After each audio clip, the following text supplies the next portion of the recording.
what we have discussed in our previous lecture. As all of you are aware about it, that in last lecture we have started about the multitasking. So what is multitasking and how we can do this multitasking? So first of all, what is a multitasking that I have explained you with the example of book reading and doing programming and any such kind of work. That example I have explained. So, and I have given you that you have 10 minutes to perform a task. So you can perform a task only for 10 minutes. So after 10 minutes, compulsory you have to change the task. So once you will change the task, what you need to store every each and every information about the task one when you are going to switch to the task two. Same thing we are having this. So multitasking environment that is our operating system is managing this particular task multitasking environment. So multitasking is done multitasking is done by operating system. So now how this multitasking is done and what you need to store from one task to another task that we are going to discuss today. Okay. So in that term, I have explained you what is a context. So context is nothing. Context means everything about the particular task. The processor needs to remember not only the correct point from where we want to resume, but it needs to store all other information only. Not only it remember the correct point, but it also needs to remember the last state. State means its registers, its flags, and other informations. So what are the other informations and how they are managing this all that we are going to discuss today. So when a task is suspended, it needs to manage all these things. So your old task we will call as a living task. जो task हम suspend करने वाले हैं वो task को हम क्या बोलेंगे, living task. Living task means वो मेमोरी में से उसका डेटा हम उसकी इंफॉर्मेशन हम कहीं पे दूसरी जगह पे स्टोर करेंगे और वो मेमोरी में नहीं रहेगा. That is called living task and we will bring a new task to the memory, so that is called incoming task. So the entire state of task, including the execution point, registers, flags, and other necessary information, is also known as is also stored on the context.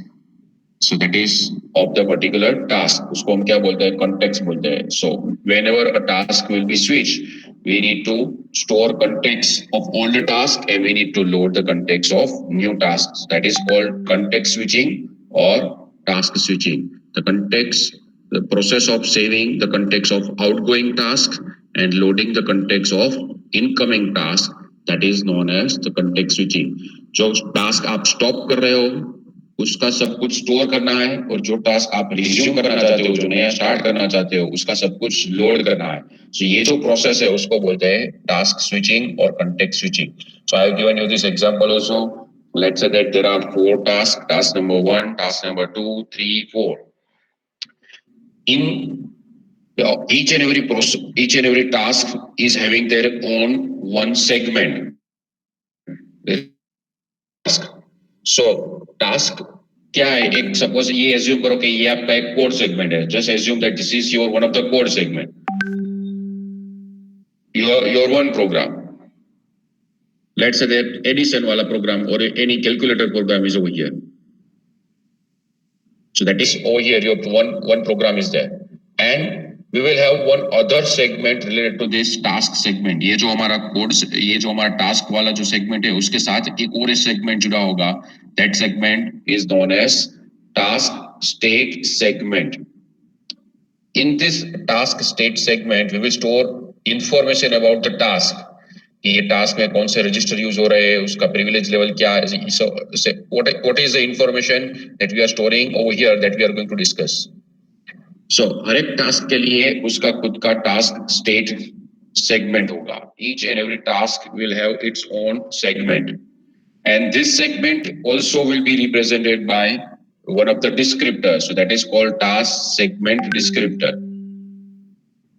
So you should know first of all about the basic terminology. So now when we will switch from one task to another task, ये task switching कैसे होगा? So task switching may be due to the jump call, or maybe due to the far jump, or maybe due to the far call. So यहाँ पे ये दोनों task है, task 1 and task 2, both should be independent. अगर दोनों dependent होंगे तो ये क्या हो जाएगा, हमारा एग्जांपल क्या हो जाएगा, फार कॉल. सो उसमें क्या होगा, कॉल गेट का यूज होगा, जो हमने ऑलरेडी डिस्कस किया हुआ है. बट अगर ये दोनों टास्क इंडिपेंडेंट है, then this will be example of task switching.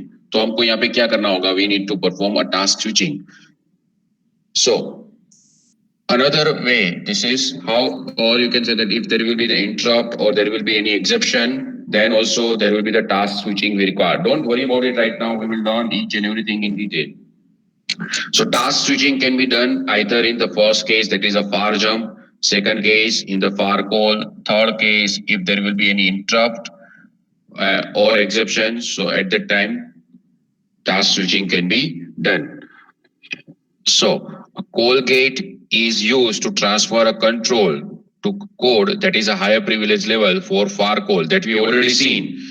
कि कॉल गेट हम कहाँ पे यूज करते हैं, अगर कोड सेगमेंट आपका यहाँ पे है, वो सेकंड प्रिविलेज लेवल पे है, और आप फर्स्ट प्रिविलेज लेवल पे उसको कॉल करना चाहते हो, आपका कंट्रोल ट्रांसफर करना चाहते हो, सो हम यहाँ पे कॉल गेट का यूज करेंगे. बट और यहाँ पे रिलेशन क्या होगा, ये दोनों एक दूसरे के साथ रिलेटेड होंगे. Suppose this is your main program and suppose this is your addition program. I am discussing about first of all in एक सिनेरियो ऑफ कॉल गेट कब यूज करेंगे. सो अगर ये दोनों, आपका ये पहला प्रोग्राम है और दूसरा प्रोग्राम है, ये आपका मेन प्रोग्राम है एंड ये आपकी एडिशन मेथड है जो आप यहाँ से कॉल कर रहे हो. So in this example we are going to use call gate. But if this both are independent, ये दोनों इंडिपेंडेंट टास्क है, सपोज ये आपका कोई कैलकुलेशन का प्रोग्राम है, suppose this is another program that is called session management program. So both are independent, there is no any relation between this two. ये दोनों में कुछ कम्युनिकेशन करने की जरूरत नहीं है, यहाँ पे ये दोनों इंडिपेंडेंट है. So in this case why when this task switching will occur, यहाँ पे टास्क स्विचिंग कब होगा, क्योंकि मैंने आपको क्या दिया हुआ है, टाइमिंग दिया हुआ है. सो यहाँ पे 10 सेकंड्स कंप्लीट, 10 मिनट कंप्लीट होने के बाद ये टास्क को क्या करना होगा, स्टॉप करना होगा, and then this task should be stop and new task should be started. So यहाँ से ये टास्क स्टॉप करना और नया टास्क स्टार्ट करना, that is done by operating system by maintaining far call. So ये कौन करेगा, ऑपरेटिंग सिस्टम करेगी. So that is maintain by far call. So ultimately ये भी फार कॉल ही है, but what is the difference, both task are independent. ये दोनों टास्क है वो इंडिपेंडेंट है. So the only difference is that the case of the task switch, two task cases are totally independent and have no inherent relation.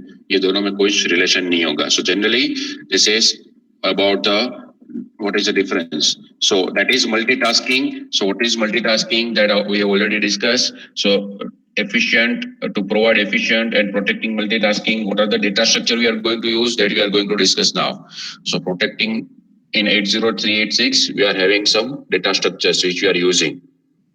So it does not use a special instructions. जो मैंने पहले आपको बताया, यहाँ पे कोई ऐसी special instruction नहीं है टास्क स्विचिंग के लिए.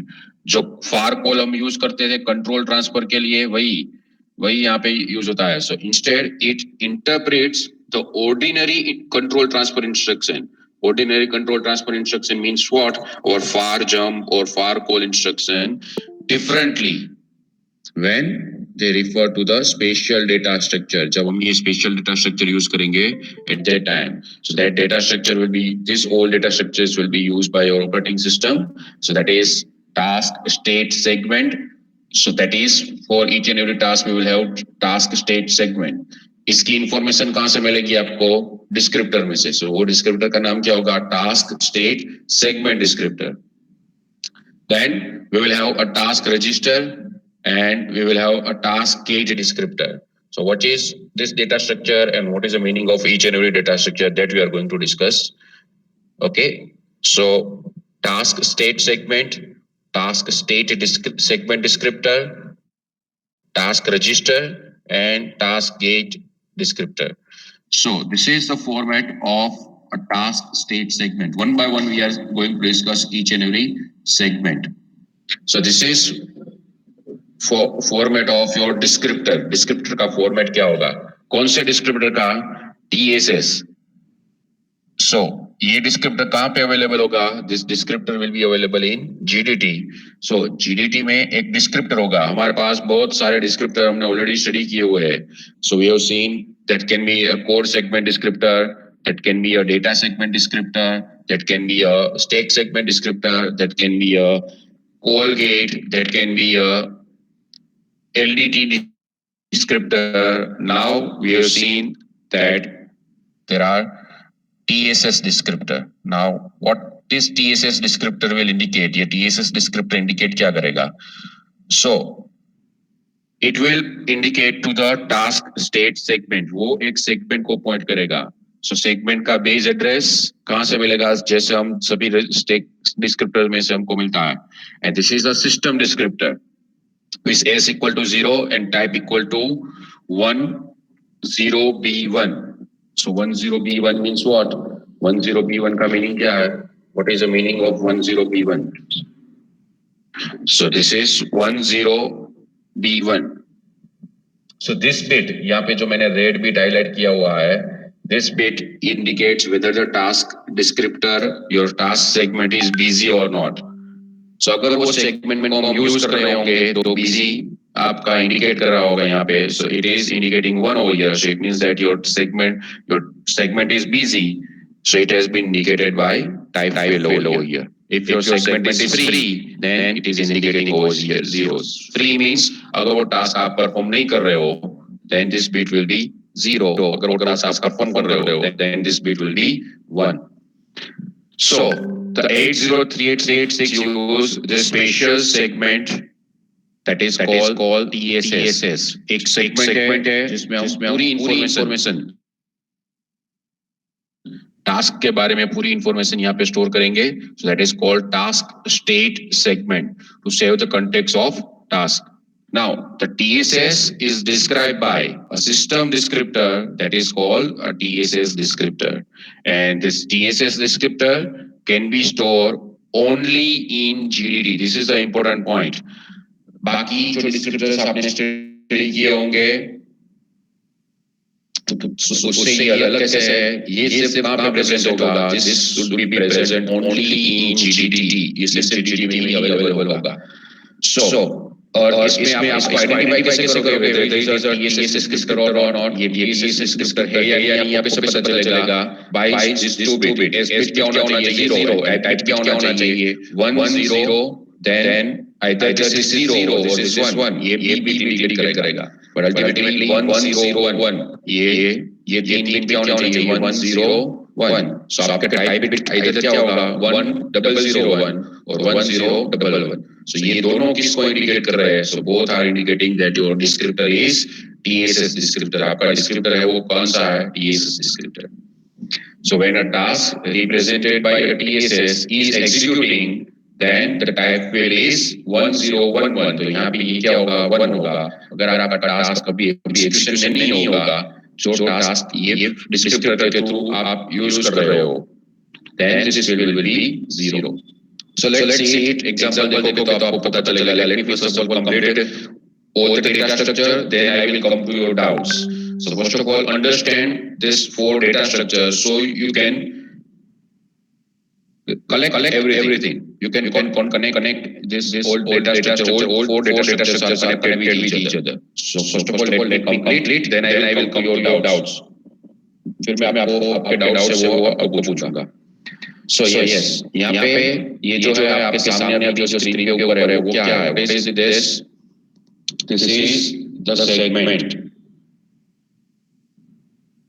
जैसे हमारे पास कोड सेगमेंट होता है, डेटा सेगमेंट होता है, स्टेक सेगमेंट होता है, वैसे भी ये एक सेगमेंट ही है.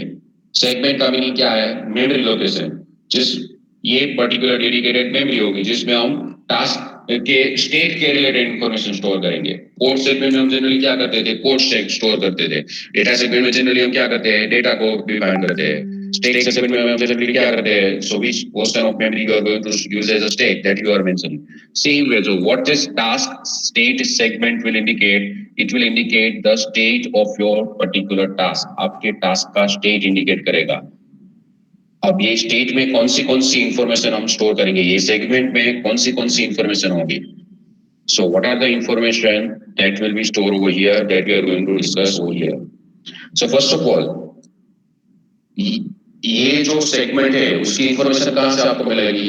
ये जो सेगमेंट आपके सामने अभी दिख रहा है, TSS segment, from where you will get the information about whether the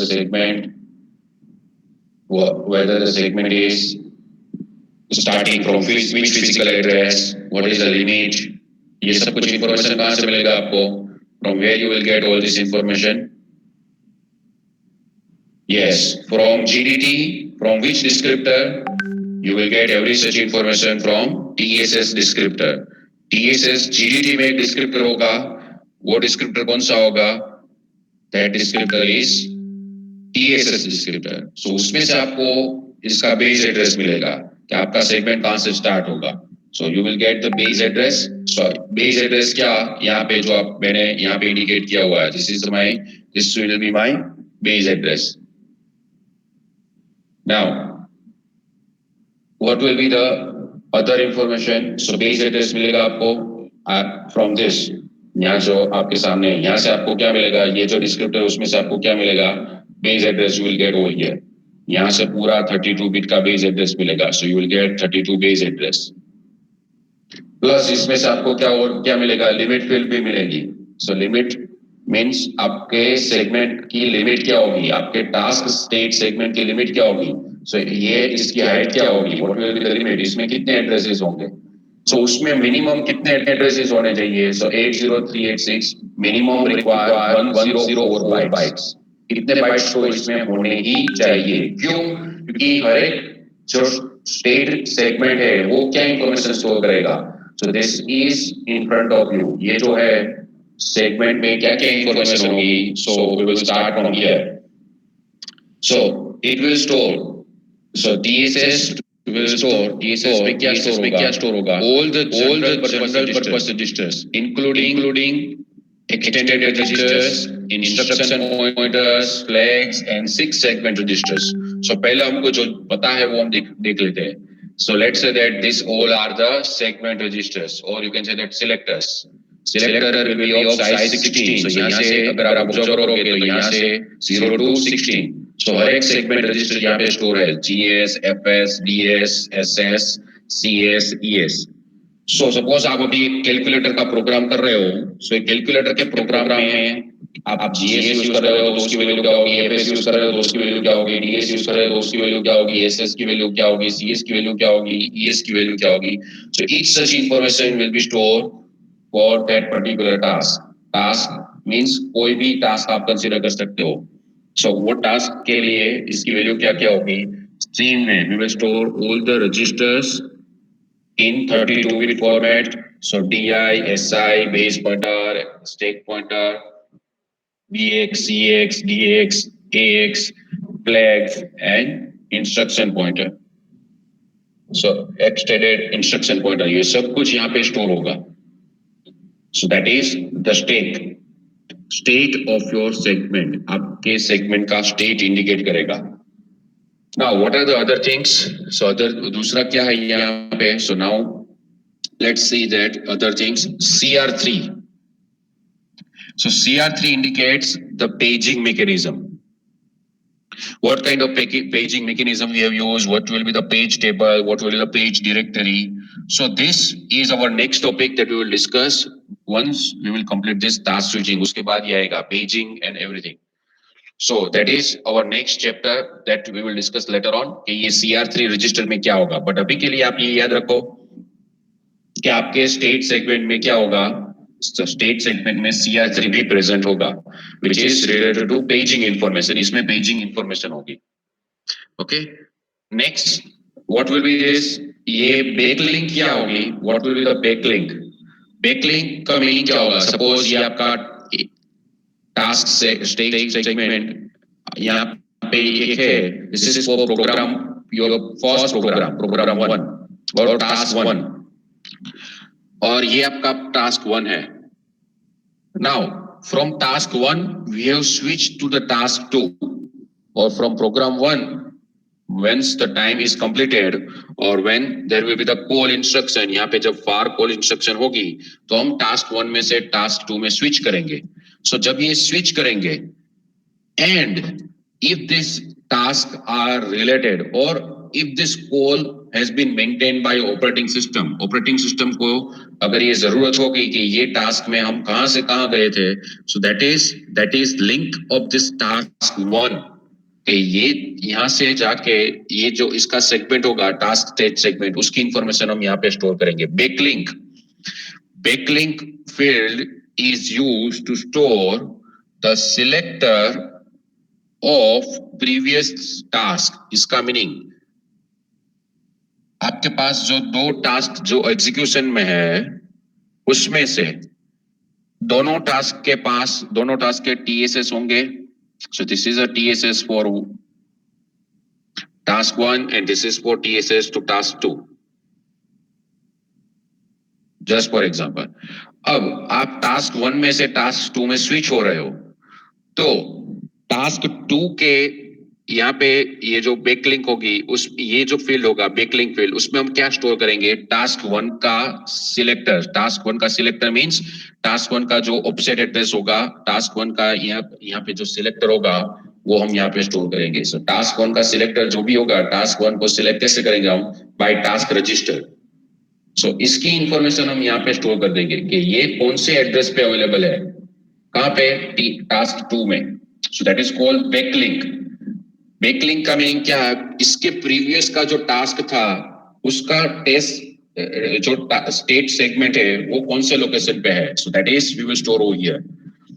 so it will store the selector of previous task in the chain, especially when the tasks are nested, so that it can return to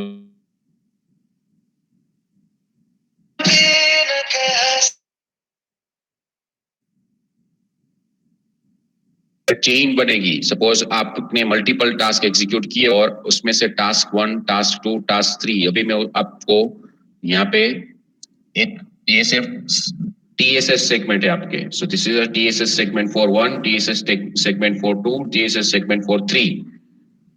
सो यहाँ पे एक backlink field होगी, वो क्या indicate करेगी कि ये task जो कॉल हुआ था वो कौन से किया था. So has been called by let's say task 1.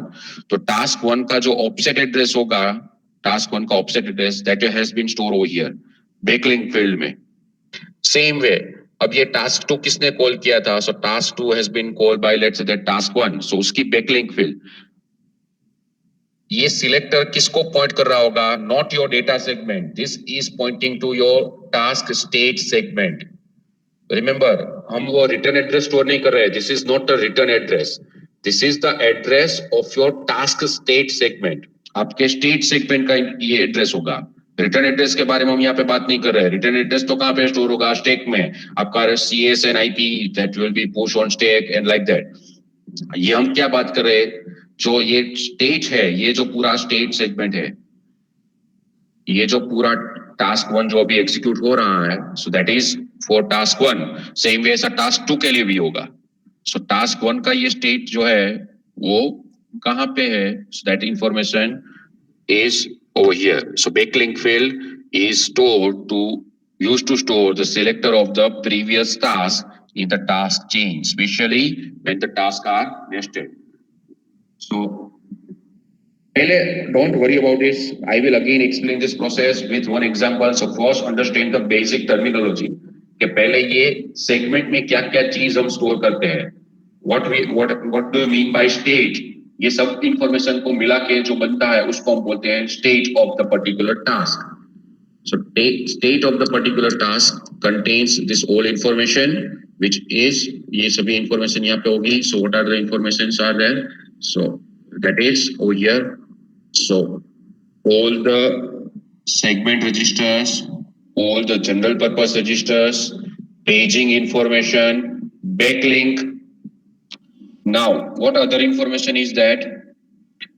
That is a T bit. So that we will use for debugging purpose. So वो debugging purpose के लिए use होता है, it is only one bit.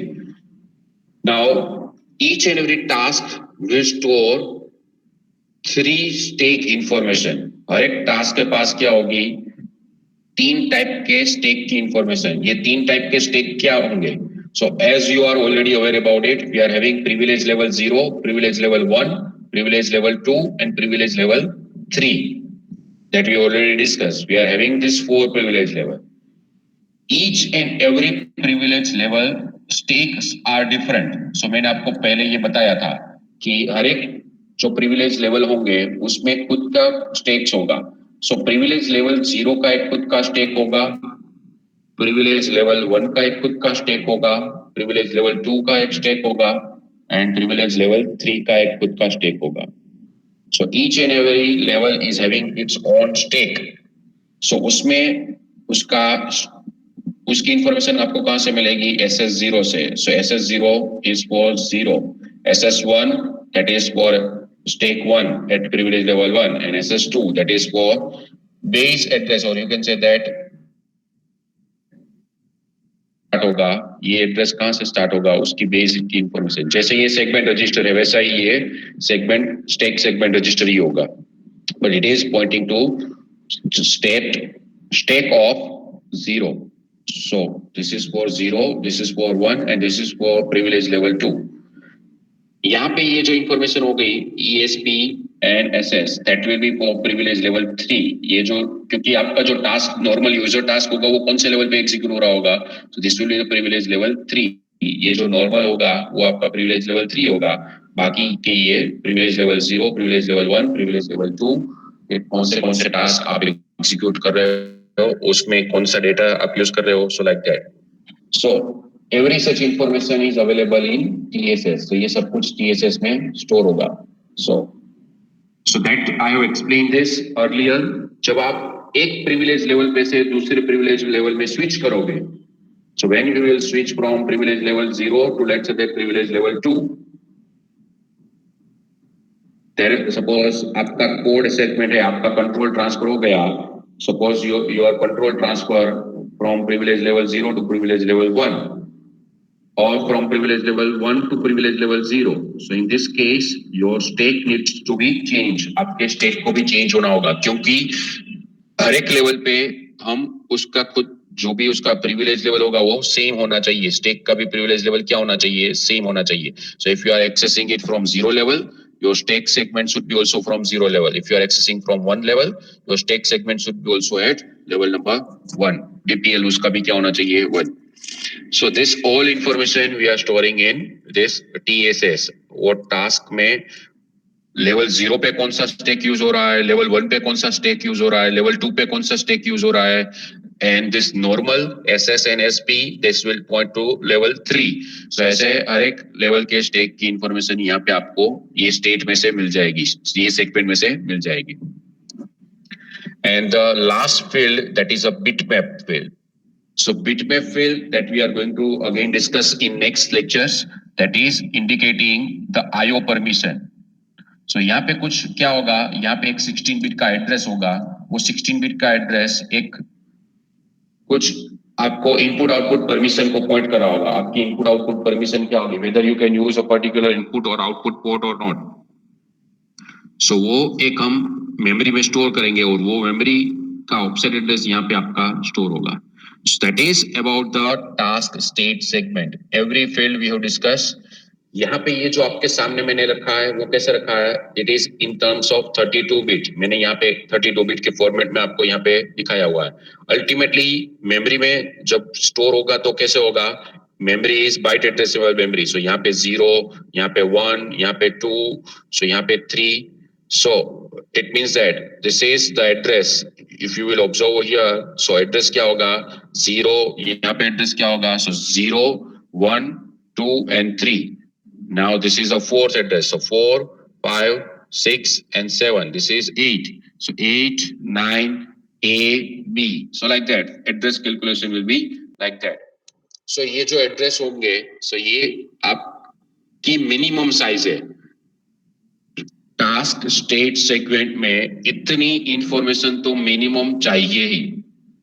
इसके आगे अगर आपको कुछ स्टोर करना है तो आप स्टोर कर सकते हो, वो पर्टिकुलर टास्क के बारे में आगे कुछ स्टोर करना है तो आप कुछ स्टोर कर सकते हो। इसका मीनिंग, इसकी मिनिमम लेंथ क्या होनी चाहिए। यहाँ से अगर आप 0 से स्टार्ट करोगे, if you will start from 0, तो ये क्या हो गया 64, 65, 66 and 67। 67 in hexadecimal. So what is there in binary in decimal? Decimal में इसको आप क्या बोलोगे? इसकी मिनिमम साइज क्या हो गई 67 हेक्साडेसिमल। इतने एड्रेस तो चाहिए ही ये सेगमेंट को स्टोर करने के लिए। पर्टिकुलर टास्क 1 का सपोज ये स्टेट सेगमेंट आप अगर बोलते हो that is a state segment for task 1, तो उसके लिए आपको कितनी साइज चाहिए, कितनी मेमोरी स्पेस चाहिए? So you require 67 addresses in hexadecimal. So 67 addresses means अगर आप इसको कन्वर्ट करोगे तो मिनिमम क्या हो गया? So that is, I have mentioned earlier that it is 104 bytes. So 104 bytes should be stored. That is a minimum requirement.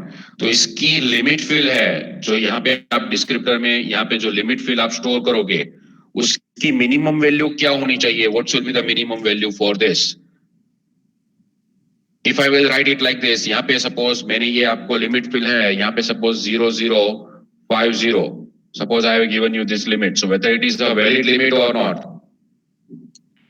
whether this is a valid limit or not, in this descriptor, if I have provide you 0050, so whether it is a valid limit or not, no. Why? Because minimum यहाँ पे value क्या होनी चाहिए? What should be the minimum value? Minimum value होनी चाहिए यहाँ पे 00006 and 7. This is all numbers are in hexadecimal. Consider all numbers are in hexadecimal. So इतनी तो इसकी वैल्यू होनी ही चाहिए। इसके आगे अगर आप इसकी वैल्यू कुछ भी रखोगे, सपोज यहाँ पे मैंने 60 और यहाँ पे सपोज मैंने लिखा है 77 और 7F, तो उसमें अब आगे क्या होगा वो हम बाद में डिस्कस करेंगे। So what are the other information that you can store over here, but इतनी तो इसकी साइज होनी ही चाहिए। Each and every state segment should be of this size minimum. Okay, so this is for each and every state, हर एक state के लिए। So now let's conclude the 4 points about the state segment. इसके लिए जो 4 points है वो important है। क्या? पहला क्या? For each task 1 TSS is required. So हर एक टास्क के लिए आपके पास एक TSS होना चाहिए। आप इसको कैसे याद रखोगे? सपोज आप कोई बुक रीडिंग कर रहे हो और बुक रीडिंग आपको स्टॉप करना है, तो बुक रीडिंग कहाँ तक आपने रीड किया, उसमें आप कैरेक्टर्स कौन कौन से थे, अब तक की स्टोरी क्या थी, वो सब कुछ आपको कहीं पे याद करना होगा, कहीं पे स्टोर करना होगा। सो कहाँ पे वो सब कुछ स्टोर करोगे? आप जो बुक रीडिंग कर रहे हो वो एक प्रोसेस है, और बुक रीडिंग की ये इंफॉर्मेशन स्टोर कर रहे हो that is a separate memory area. So book reading की जो इंफॉर्मेशन आप स्टोर कर रहे हो that is our state segment. So हर एक टास्क के लिए आपके पास स्टेट सेगमेंट होगा। सो this state segment initialize only once when a task is created. So जब task एक बार create होगा तभी ये initialize होगा, तो ये initialize हो जाएगा। So उसका data structure, उसमें CS, IP ये सब कुछ value क्या है, ये सब कुछ initialize हो जाएगी। Now as I have told you, consider this is a timeline. ये एक timeline consider करो। तो पहले यहाँ से consider this is your 0 second. So consider this is a 10 minute. Consider this is a 20 minute. Now let's say that 30 minute. Let's say that this is a 40 minute. Next consider this is a 50 minute. And now this is last, that is let's say that 60 minute. So यहाँ 0 से 10 minute तक आपने क्या किया था? Task 1 perform किया था, फिर आपने टास्क 1 स्टॉप कर दिया। अब यहाँ पे आपने टास्क 2 एग्जीक्यूट किया 10 to 20 और 20 to 30 आप टास्क 3 एग्जीक्यूट कर रहे हो। अब वापस आप कौन सा टास्क शुरू करोगे? वापस आप T1 शुरू करोगे। सो जब आप यहाँ पे T1 कंप्लीट करोगे at this point, so T1 का ये जो स्टेट होगा, T1 में ये जो स्टेट की इंफॉर्मेशन होगी, सो this information will be store, आपकी ये सब कुछ इंफॉर्मेशन आपके सेगमेंट में स्टोर हो जाएगी। सो ये क्या क्या इंफॉर्मेशन स्टोर होगी, GS, FS, DS, SS, ES, ये सब कुछ इंफॉर्मेशन यहाँ पे स्टोर हो जाएगी। Once you will complete or you are going to switch the task, जब आप टास्क स्विच करना चाहते हो तब। Now whenever you are going to resume it over here, यहाँ पे आप इसको वापस T1 को स्टार्ट करना चाहते हो, so सबसे पहले क्या होगा, so from memory this information will be loaded inside your respective registers. So ये इंफॉर्मेशन आपको मिलेगी कि GS की वैल्यू क्या होगी, FS की वैल्यू क्या होगी, DI की वैल्यू क्या होगी, SI की वैल्यू क्या होगी, SP की वैल्यू क्या होगी। So every such information will be loaded. So this information will change. ये प्रोग्राम आपके सपोज यहाँ पे मैंने जो आपको एग्जांपल दिया, सो यहाँ पे आपने सपोज 100 इंस्ट्रक्शन एग्जीक्यूट की T1 की।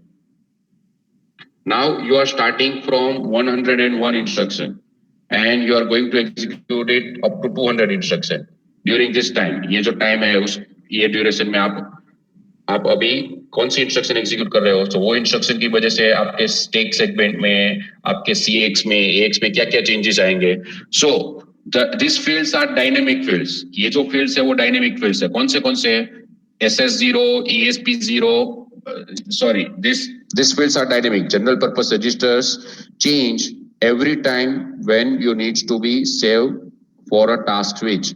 So इसका मीनिंग क्या है, ये जो general purpose registers as well as segment registers है वो क्या होंगे, that will be change because यहाँ पे कुछ आपने टास्क परफॉर्म किया होगा, यहाँ पे आपने वापस कुछ टास्क परफॉर्म किया होगा, तो उसके हिसाब से ये जनरल पर्पस रजिस्टर्स चेंज होते रहेंगे। But this information will never change for that particular task. कौन सी इंफॉर्मेशन चेंज नहीं होगी, ये उसके प्रिविलेज लेवल 0 कहां से, उसका जो प्रिविलेज लेवल 0 का स्टैक है वो कहां से स्टार्ट होगा, उसमें ESP0, SS1, ESP1, so this information will not change। so ये टास्क स्विच में ये चेंज नहीं होगी, वो एज इट इज रहेगी। so यहाँ पे जब आप टास्क लोड करोगे और यहाँ पे वापस सेम टास्क आप लोड करोगे, so this information will remain constant through a time slice because एक बार आपने ये initialize कर दिया, once you have initialized this then it will not change throughout your program। जब आप प्रोग्राम एग्जीक्यूट कर रहे होंगे तब इसकी इंफॉर्मेशन चेंज नहीं होगी। LDT मींस उसका लोकल डिस्क्रिप्टर टेबल कहां से स्टार्ट होगा, T bit means debugging bit map, उसका बिट मैप हमने क्या स्पेसिफाई किया है। So this field will remain same across the time slice for a task and not updated each time, वो हर एक टाइम अपडेट नहीं होंगे। So that is about the task state segment। Next our data structure, that is a task register। We have seen two data structure। First we have seen the segment and the second we have seen the descriptor of that segment। अभी हमने ये दो data structure study किए हैं related to task switching. First one that is the segment itself। so segment में ये सब कुछ इंफॉर्मेशन स्टोर होगी, registers, bitmap field, backlink, T-bit, GDT bit, CR3 bit, input output permission bitmap। so every such information will be there in your TSS, task state segment। अब ये task state segment memory में कौन से location पे होगा, उसका base address क्या होगा, उसकी लिमिट क्या होगी, सो that information you will get it from GDT। GDT में एक डिस्क्रिप्टर होगा, वो डिस्क्रिप्टर आपको इंडिकेट कर रहा होगा आपके सेगमेंट को, TSS सेगमेंट को। अब TSS सेगमेंट्स तो हमारे पास बहुत सारे होंगे, we can have multiple TSS segment. So कौन सा TSS सेगमेंट अभी आप एग्जीक्यूट कर रहे हो, कौन सा TSS सेगमेंट, कौन सा TSS डिस्क्रिप्टर अभी आपको यूज करना है, उसकी इंफॉर्मेशन कहां से मिलेगी, सो that information you will get it from this task register. मैंने आपको क्या बताया था, हर एक टास्क के लिए आपके पास सेगमेंट्स होंगे, टास्क स्टेट सेगमेंट्स होंगे। सो एट अ टाइम सपोज आपके पास 5 टास्क है तो आपके पास 5 स्टेट सेगमेंट्स होंगे और वो 5 स्टेट सेगमेंट को इंडिकेट करने के लिए आपके पास 5 डिस्क्रिप्टर्स होंगे। This all 5 descriptors are present in GDT। वो पांचों डिस्क्रिप्टर कहां पे अवेलेबल होंगे, GDT में। अब वो 5 डिस्क्रिप्टर में से अभी कौन सा डिस्क्रिप्टर आपको एक्सेस करना है? ये 5 टास्क सेगमेंट डिस्क्रिप्टर से है, उसमें से कौन सा अभी एग्जीक्यूशन में है, कौन सा अभी आप यूज करना चाहते हो? सो that is information is present in this task register. Task register में से आपको क्या मिलेगी? Index. So from task register you will get the index of the descriptor. So that is over here. So यहाँ पे जो मैंने आपको बताया वो. So task register plays important role in task switching. So task register always hold the selector value of the TSS descriptor of the current task. Current task जो भी execution में होगा वो आपको यहाँ से मिलेगा. So TR is updated automatically when a task switch happens. So जब एक task में से दूसरे task में आप switch करोगे, जब आप एक टास्क में से दूसरे टास्क में स्विच करोगे तो जैसे ही आप यहां से ये टास्क में से ये टास्क में स्विच किया आपने, तो टीआर की वैल्यू भी क्या होगी? चेंज होगी. क्यों? क्योंकि उसको कोई दूसरे सेगमेंट डिस्क्रिप्टर को पॉइंट करना होगा. सो that is it will change that over here between task switching. So the instructions like LTR instructions execute होगी और उसमें से आपको ये यहाँ पे आप एड्रेस लोड कर सकते हो by executing this instruction. So LTR instruction is privilege instruction. LTR means load task register. So कौन ये इंस्ट्रक्शन एग्जीक्यूट कौन करेगा? ऑपरेटिंग सिस्टम ये इंस्ट्रक्शन एग्जीक्यूट करेगी और उसको पता होगा कि नेक्स्ट टास्क कौन सा है, उसका एड्रेस कौन सा है, उसका ऑफसेट एड्रेस कौन सा है, उसके हिसाब से वो इंस्ट्रक्शन एग्जीक्यूट करके आपको यहाँ पे वैल्यू है वो आपको नई वैल्यू आपको मिलेगी.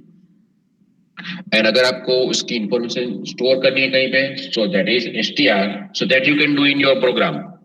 अगर आपको अभी कौन सा टास्क रजिस्टर की वैल्यू अभी क्या है वो जानना है तो आप STR इंस्ट्रक्शन एग्जीक्यूट कर सकते हो. So this information will be store inside accumulator. ये एक्यूमुलेटर में आपको मिल जाएगी.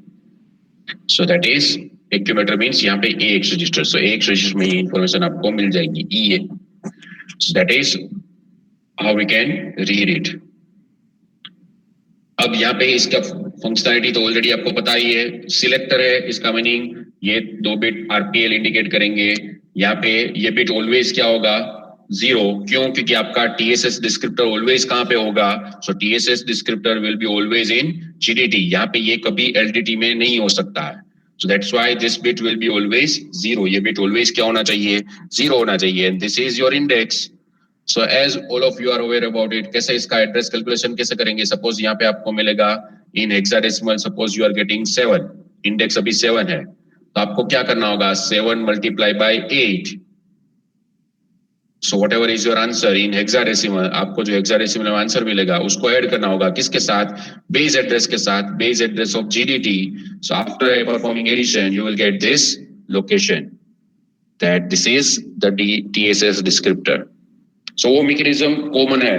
अब वो मैं हर एक बार आपको एक्सप्लेन नहीं करूंगा क्योंकि अब आपको पता होना चाहिए कि डिस्क्रिप्टर है और डिस्क्रिप्टर प्रेजेंट होगा GDT में. तो GDT में ये सिर्फ इंडेक्स इंडिकेट करता है. तो इंडेक्स के बेस पे अगर आपको ये एड्रेस कैलकुलेशन करना है तो वो कैसे करना है? बेस एड्रेस में आपको क्या ऐड करना होगा?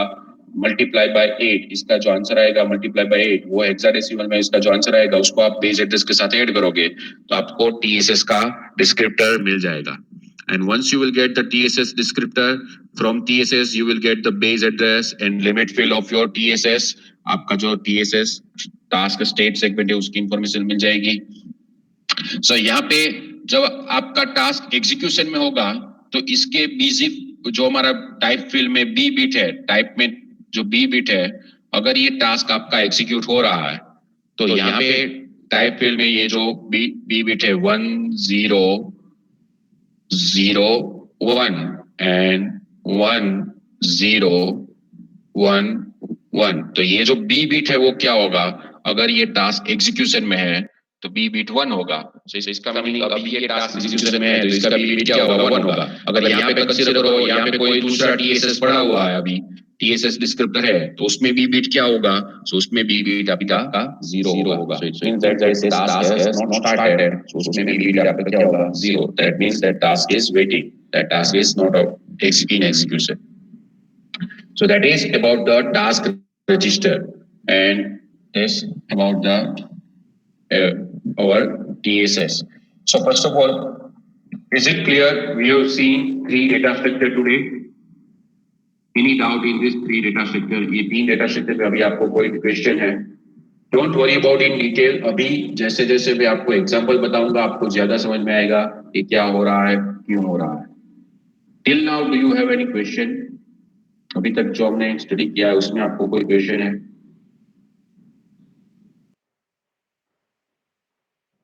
Don't mix this up. ये कोई यहाँ पे ये सेगमेंट जो हम अभी मैं आपको एक्सप्लेन कर रहा हूँ उसमें कोई कोड नहीं होगा. उसमें सिर्फ क्या होगा? डेटा होगा. और डेटा किसके रिलेटेड होगा? स्टेट के रिलेटेड. स्टेट का मीनिंग क्या है? वो टास्क जो एग्जीक्यूट हो रहा है उसकी पूरी इंफॉर्मेशन आपको यहाँ से मिल जाएगी. सो जनरली आप इसको कंसीडर करना चाहते हो तो आप एनालॉजी में आपको दे सकता हूँ कि अगर आपका डेटा है तो मेटा डेटा. ये आप मेटा डेटा क्या होता है? Data about data. Same thing. ये टास्क स्टेट सेगमेंट क्या होता है? सो task state segment is same kind of thing. It stores all the information about whatever instructions, whatever data is there in your task. We will see. ये task switching में आपको there are two methods for task switching. Task switching है दो तरीके से हो सकता है. Task switching can be done in two ways. So that is our next topic that we are going to discuss. That is how task switching will be done. पहले ये data structure आप एक understand कर लो फिर आपको task switching में आपको explain कर रहा हूँ. Okay. Okay, so let me just give you overview of the next topic. We are not going to start it, but be with over here because our lecture was started at 11:15 or 11:20. So I am taking 10 more minutes. So be there. Okay. So task switching, as already I have explained it previously also, that can be done by far call or far jump instruction that can cause the task switching. So in that, one of the operand is selector value. So task switching can be done in two methods. First one is direct method and the second one is task gate. So direct method में हम क्या करेंगे? जो previous diagram मैंने आपको explain किया था. So directly ये TR register की value change हो जाएगी और TR register अब किसको point करेगा? So TR register now will point to the next task segment. So that is direct method. So we will discuss first the direct method. So in this method, a task switching instruction contains the selector value of your TSS descriptor of the new task. So आप जो far call लिखोगे उसमें far call के बाद आपको generally क्या specify करना होता है? सो far call में आपको स्पेसिफाई करना होता है यहाँ पे CS एंड यहाँ पे IP.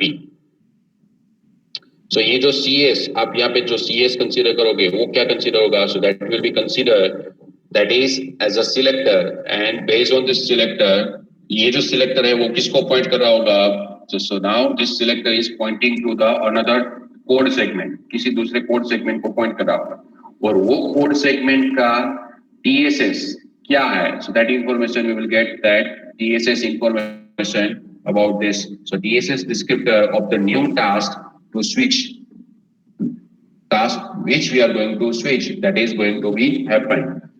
So यहाँ पे directly आपको TR register modify हो जाएगा. So that has been done by operating system. Your TR register will be modified. And now it is pointing to. Now your TR register is pointing to. So TR register will be pointing to the new task segment register. आपके task segment descriptor को point करेगा. That is a direct method. So यहाँ पे privilege checking होगा. Privilege checking क्या होगा? So the CPL or the RPL of the current task, which is higher, whichever is the higher, must be privileged enough to refer to the TSS. It means that what? Suppose यहाँ पे आप अभी जो है वो privilege level 2 पे है, तो privilege level 2 पे से आप कौन से ये DPL आप कौन से task segment में switch हो सकते हो? If your current privilege level is 2, so that means यहाँ पे आप कौन से TSS डिस्क्रिप्टर को कोट कर सकते हो? So it must have equal और higher privilege level then the that of the TSS. उसका प्रिविलेज लेवल क्या होना चाहिए? So it must be equal or at the higher privilege than that of the TSS. Then and then only this particular direct method will work. Otherwise, if this condition is violated, then direct method will generate an exception. यहाँ पे exception generate होगा. You cannot perform a task switching. So जो general rule हमारा है वही rule है. This is the same rule. कि यहाँ पे आपका लेवल क्या होना चाहिए? So what should be your level? So CPL or RPL of the current task, whatever is the higher, must be privileged enough to refer to the TSS. वो TSS को refer करने के लिए उसके पास privilege होना चाहिए. It means it have to equal or higher privilege level than that of the TSS. So TSS से उसका level high होना चाहिए. So suppose numerically अब ये न्यूमेरिकली अगर आप इसको बात करोगे तो न्यूमेरिकली ये लेस देन होना चाहिए. न्यूमेरिकली लेस देन होना चाहिए. इसका मीनिंग आप प्रिविलेज लेवल 0 या प्रिविलेज लेवल 1 से प्रिविलेज लेवल 2 का TSS एक्सेस कर सकते हो. Reverse is not possible. अगर आप 2 पे हो तो प्रिविलेज आप 0 या 1 का TSS एक्सेस नहीं कर सकते हो.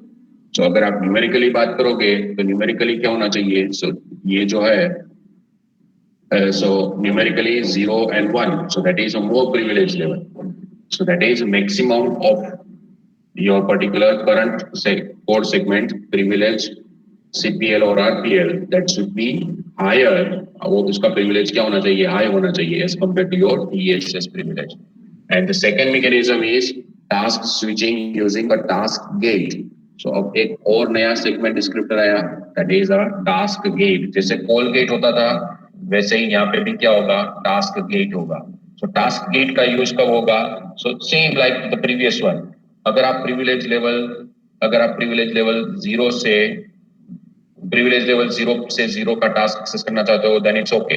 बट अगर आप 1 से 0 का टास्क एक्सेस करना चाहते हो so you can not do it directly. आपको क्या करना होगा? So you can do it using a task gate. Task gate का यूज करके आप इसको कर सकते हो. So we will discuss about it in our next lecture. Next lecture में ये डिस्कस करेंगे ये पूरा टास्क स्विचिंग टास्क गेट के थ्रू कैसे होता है. सो ये जो डायग्राम है वो मैं आपको पूरा एक्सप्लेन करूंगा कि टास्क गेट में क्या होगा और वो कैसे एक्सेस होगा. So that is, just wait over here 1 minute. Let me take attendance. Let me check whether the attendance is there or not.